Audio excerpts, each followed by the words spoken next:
Time of emergency, seconds can be vital, often the difference between a victim living or dying. Now, quite possibly was the case in New Haven yesterday when a 4-year-old child nearly drowned in a backyard pool. News 8's Keith Kuntz live in News 8 Control with more on the 911 dispatcher who was calm in the middle of this crisis. Keith. No doubt about that, Darren and Sonia.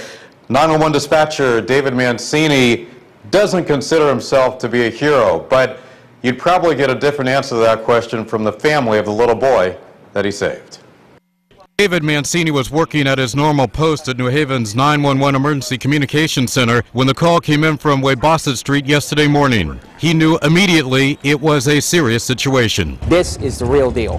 The chaotic screaming in the background, the blood-curdling screams that you hear, that you get your own chills down your spine. A 4-year-old boy had somehow fallen into this above-ground pool. Family members pulled the boy out of the water and then called 911. Mancini was on the other end of the line. Placed the child on his back on the ground. The difference between life or death for that little boy came down not only to speed and expertise, but also teamwork between dispatcher Mancini and the person here at the scene performing CPR. But there was actually a third party involved. Mancini talked to one family member on the phone who yelled out the instructions to another family member who worked on the child. Tell your son to tilt his head back. Tilt his head back. Yeah. Tilt his head back, pinch the nose. Pinch the nose, and if this is a child, pinch the nose, and blow 2 regular breaths into his lungs, about a second each. After determining the child was unconscious and not breathing, Mancini used note cards with step-by-step instructions on how to respond to a drowning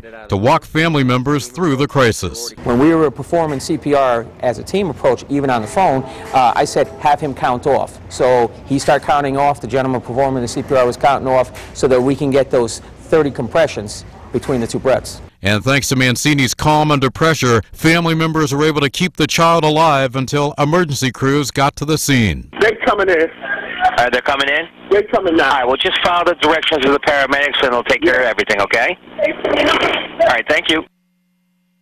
Calm under pressure. And by the way, that 911 communication center in New Haven fields something in the neighborhood of 120,000 calls per year. We also understand from the police department and the dispatch center that the little boy involved in that incident yesterday is improving. Back to you. All right, Keith.